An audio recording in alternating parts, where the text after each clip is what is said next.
في الفيديو ده هنتكلم عن سهم احتمال يكون هو السهم الترند في البورصة المصرية الفترة الجاية. ففي الفيديو ده هنعرف شوية معلومات عن السهم، وبعدين هقولك هو مستهدف كام. تمام.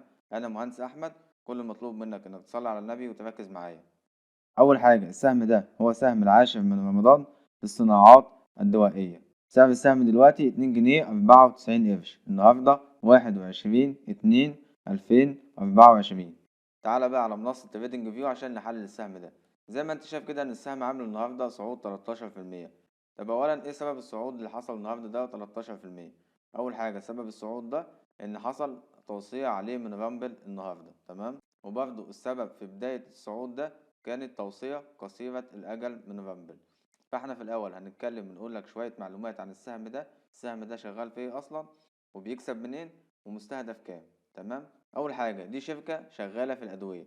العاشر من رمضان دي شركة أدوية. أول مكسب من مكاسب الشركة دي وهو بيع المنتجات بتاعتها أو الأدوية بتاعتها جوه مصر. بس في الفترة الأخيرة بدأت إن هي تدخل في مجالات تانية زي مستحضرات التجميل والمكملات الغذائية وكمان الأدوية البيطرية. تمام. تاني بقى طريقة بتكسب بيها الشركة دي وهي إن هي اتجهت للتصدير الفترة الأخيرة. آخر السنة دي كانت مصدرة بحوالي 6 مليون جنيه، وبتستهدف السنة دي إن هي تصدر بحوالي 7 مليون جنيه. وبدأت إن هي تعمل اتفاقيات كتير مع شركات بره مصر زي شركة فيتنامية وشركة سودانية، وعاوزة تفتح مصنع في الكويت. فالفترة الأخيرة دي هي بتتجه إن هي تزود الصادرات بتاعتها، وده طبعا بسبب انخفاض قيمة الجنيه قدام الدولار. فهي بتحاول تزود مصادر الدخل الدولارية بتاعتها كمصدر إضافي للدخل ليها أو الربح للشركة دي.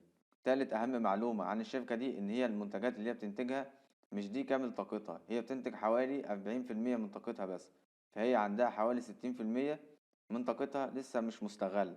فهي بدأت إن هي أو كانت شغالة أصلا في إن هي تعمل منتجات للغير أو منتجات لشركات تانية، وده مصدر دخل تقريبا حوالي 13% من الدخل بتاعها. تمام.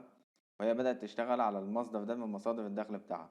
في طبعا أخبار إيجابية في الفترة دي بالنسبة لشركات الأدوية عموما وبالنسبة لشركة رميدة برضه. أول خبر إيجابي معانا إن بعد ارتفاع الأسعار اللي حصل دلوقتي في مصر الفترة الأخيرة، إن أسعار الأدوية في معظمها لسه ما ارتفعش، لأن الحكومة بتسيطر على سوق الأدوية، وأسعار الأدوية لما بتيجي تزيد لازم الحكومة توافق الأول على حاجة زي كده. تمام. فارتفاع الأسعار اللي حصل ده لسه ما حصلش في معظم المنتجات بتاعة الشركة دي، ولما يحصل ده طبعا هيرجع بعائد إيجابي على أرباح الشركة. تمام. تاني أهم خبر إيجابي معانا إن بعد ما تم تقييم الشركة دي عشان نشوف قيمة الشركة دي كام، لقوها 216 مليون دولار. ال216 مليون دولار لما تيجي تحسبهم بالمصري أو بالجنيه المصري هتلاقيهم 6 مليار ونص جنيه. تمام. 6 مليار ونص جنيه لما تيجي تقسمهم على عدد الأسهم هتلاقي إن سعر السهم المفروض يكون 4 جنيه ونص. تمام. ولما تيجي تشوف سعر السهم دلوقتي هتلاقي 2 جنيه 94 قرش، يعني في حوالي 60% لسه فرق ما بين سعر السهم دلوقتي والقيمة العادلة للسهم طبقا لمنصة رامبل. يعني منصة رامبل شايفة إن السهم ده المفروض يكون سعره 4 جنيه ونص، وهو سعره دلوقتي 2 جنيه و94 قرش. وفي شركة تانية برضه اسمها كايرو كابيتال، الشركة دي مقيمة السهم ده ب3 جنيه ونص. يعني في كلتا الحالتين السهم دلوقتي سعره أقل من القيم العادلة اللي محدداها منصة رامبل وشركة كايرو كابيتال. ولو جينا نبص للموضوع بعيد خالص عن الشركتين دول هتلاقي ان السهم اصلا بدأ في ترند صاعد زي ما انت شايف كده. تمام. فطالما السهم في ترند صاعد زي ما احنا بنقول دايما في الفيديوهات بتاعتنا، احنا هنبقى معاه طول ما هو في ترند صاعد. بمجرد ان هو يبدأ ينهي الترند الصاعد ده احنا هنخرج منه. يعني بعيدا عن الشركتين هو اصلا السهم في ترند صاعد، واحنا دايما بندخل في الاسهم اللي هي بدأت في ترند صاعد. تمام كده.